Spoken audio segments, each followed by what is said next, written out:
You're a good soldier, choosing your battle. যুক্তরাষ্ট্রে অনুষ্ঠিত আসন্ন কোপা আমেরিকার ফাইনাল ম্যাচে গানে মাতাবেন পপ তারকা শাকিরা। আগামী 14 জুলাই কোপার মঞ্চে এবারই প্রথম পারফর্ম করবেন কলম্বিয়ান এই শিল্পী।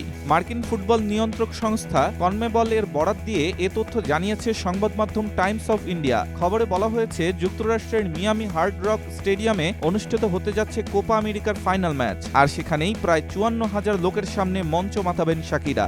স্থানীয় সময় রোববার রাত 8টায় নির্ধারিত ম্যাচের মধ্যবিরতিতে পারফর্ম করার কথা রয়েছে এই শিল্পীর। গ্যালারি ভর্তি দর্শক ছাড়াও এদিনের ফাইনাল খেলা দেখতে প্রস্তুত রয়েছে সারা বিশ্বের ফুটবল প্রেমীরা। তারাও পর্দায় দেখতে পাবেন শাকিরার পারফর্ম। উল্লেখ্য, বাংলাদেশ সময় আগামী সোমবার সকাল 6টায় কোপা আমেরিকার ফাইনাল ম্যাচ অনুষ্ঠিত হবে। এ সময় টিভি পর্দায় শাকিরাকে দেখতে পাবেন দর্শকেরা। 2010 সালে বিশ্বকাপ ফুটবলের থিম সং ওয়াকা ওয়াকা গেয়ে